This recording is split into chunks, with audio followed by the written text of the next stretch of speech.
Friends, कैसे हैं आप सब। तो आज मैं स्टार्ट करने वाली हूँ एक नई सीरीज़ जिसका नाम है पाइथन। तो पाइथन प्रोग्रामिंग लैंग्वेज आज हम सीखने वाले हैं। आज सिर्फ बेसिक देखेंगे कि पाइथन क्या होता है, अबाउट पाइथन, उसके फीचर्स क्या होते हैं और हिस्ट्री क्या है, ये सब हम देखेंगे इस वाली वीडियो में। आपने लास्ट सीरीज़ नहीं देखी है सी प्रोग्रामिंग लैंग्वेज की तो फटाफट से जाके वो देखें पहले। ऐसा नहीं है कि इनका लिंक है, लेकिन अगर आप सी प्रोग्रामिंग सीख लेंगे तो आपको कोई सी भी प्रोग्रामिंग सीखने में कोई दिक्कत नहीं होगी। वैसे अगर आपने नहीं सीखी है सी प्रोग्रामिंग तो भी आप ये प्रोग्रामिंग सीख सकते हैं, बस यही इसकी खास बात है। तो देखिए स्टार्ट करते हैं पाइथन।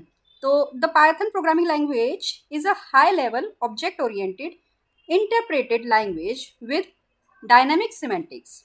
तो इन सब वर्ड्स का मैं मतलब आपको बताने वाली हूँ कि पाइथन जो प्रोग्रामिंग लैंग्वेज है वो हाई लेवल का उसका क्या मतलब है, ऑब्जेक्ट ओरिएंटेड का क्या मतलब है, इंटरप्रेटेड एंड डायनामिक सिमेंटिक्स का क्या मतलब है। तो दूसरी स्लाइड पे चलते हैं हम।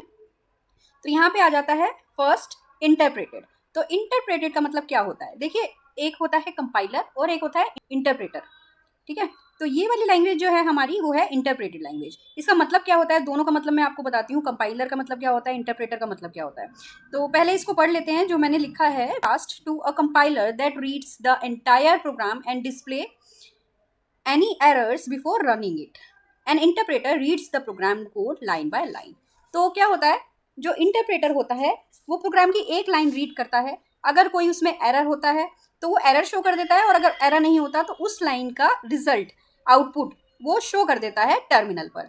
लेकिन वहीं पे कंपाइलर क्या करता है, कंपाइलर पहले पूरा प्रोग्राम रीड करता है। तो यहाँ पे ये पूरा प्रोग्राम रीड करेगा पहले, उसमें अगर कोई एरर होगा तो शो करेगा और कहेगा कि इसको पहले ठीक करो, और अगर कोई एरर नहीं होगा तो उसका रिजल्ट आपको दिखा देगा।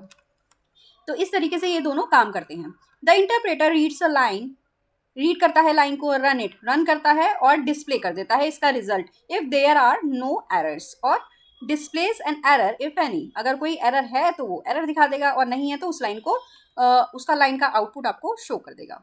Thus, the interpreter reads the code line by line, and if there are no errors, execute the line.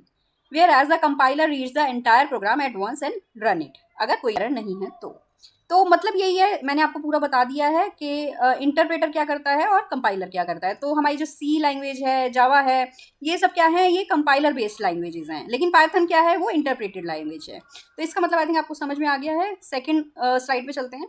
अब आता है ऑब्जेक्ट ओरिएंटेड। अब ऑब्जेक्ट ओरिएंटेड क्या होता है, जावा एक हमारी ऑब्जेक्ट ओरिएंटेड लैंग्वेज है। अगर आपको जावा आती है तो आपको पता होगा कि ऑब्जेक्ट ओरिएंटेड लैंग्वेज क्या होती है। तो ये पाइथन भी हमारी ऑब्जेक्ट ओरिएंटेड है।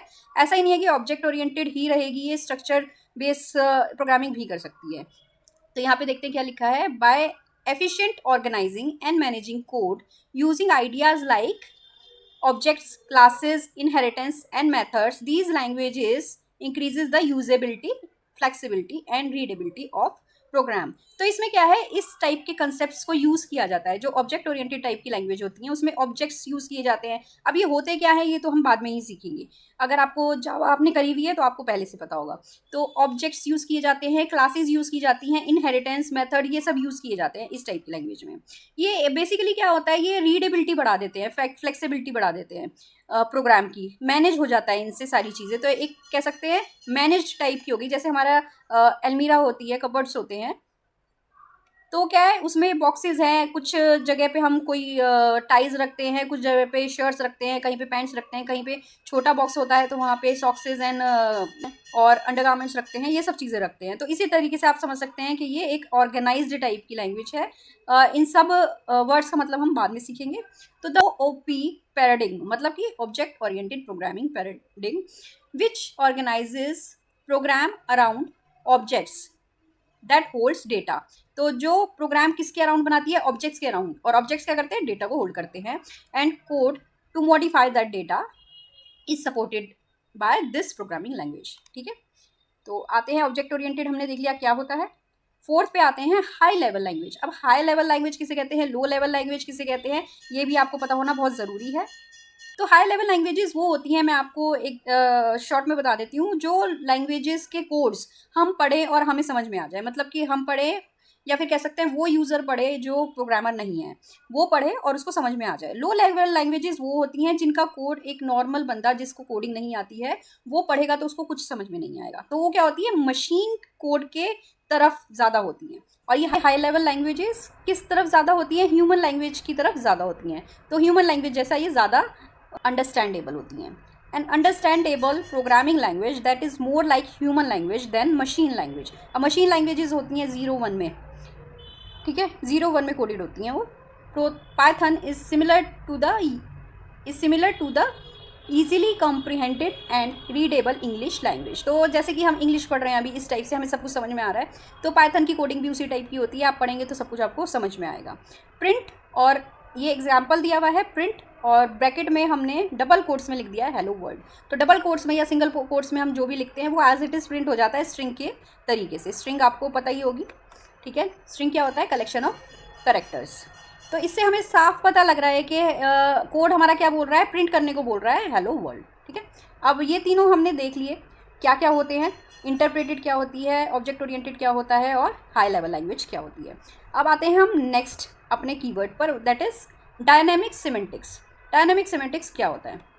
तो in contrast to static semantic which deals with the meaning of a program in theory, or syntax which deals with how it is written, dynamic semantics describe what a program does when it is performed। तो dynamic semantics का मतलब क्या होता है कि ये बताता है कि प्रोग्राम कैसे वर्क करेगा जब वो एग्जीक्यूट हो रहा होगा, तो कैसे परफॉर्म करेगा। तो इस पे ज़्यादा ध्यान दिया जाता है इन लैंग्वेजेस में, बजाय के इस पे कि कैसे लिखा है, उसकी थ्योरी क्या है, उसका सिंटेक्स क्या है, और इन सब चीज़ों पे। तो एक बार हम इसको प्रैक्टिकली देख लेते हैं कि इसका मतलब क्या है, कि कैसे परफॉर्म हो रहा है रन टाइम पे।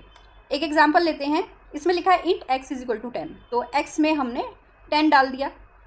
Int y is equal to 0, एक वेरिएबल हमने बनाया इंट डेटा टाइप का y, उसको 0 लिख दिया। और z एक वेरिएबल बनाया सेम डेटा टाइप का इंट का, उसमें हमने क्या डाला? x बाय y, मतलब कि x को डिवाइड करा है y से। इसका मतलब क्या है? 10 को डिवाइड करा है 0 से। इसका कोड क्या कहता है कि सिंटेक्स वाइज करेक्ट है, सिंटेक्स प्रॉब्लम नहीं है। अभी आपको दिख रही है कहीं प्रॉब्लम नहीं है, इंट भी लिखा हुआ है और सेमीकोलन भी लगाया हुआ है, सब कुछ सही से लिखा हुआ है। तो स्टैटिक सेमेंटिक्स क्या कहेगा? Variables are declared with correct types. तो स्टैटिक सेमेंटिक के हिसाब से ये कहीं भी गलत नहीं है, एकदम सही है, ठीक है। इन हमारे डायनामिक सेमेंटिक्स के हिसाब से दूसरी स्लाइड पे चलते हैं। डायनामिक सेमेंटिक्स क्या कहता है? When run it causes a run time error. ये जब चलेगा ये रन टाइम एरर देगा, इस पे इसका ज़्यादा ध्यान है, इसलिए ये एरर दिखाएगा। अब अगर हम सेम कोड सी में लिखेंगे तो इसमें क्या दिखाएगा कि कोई एरर नहीं है, ठीक है।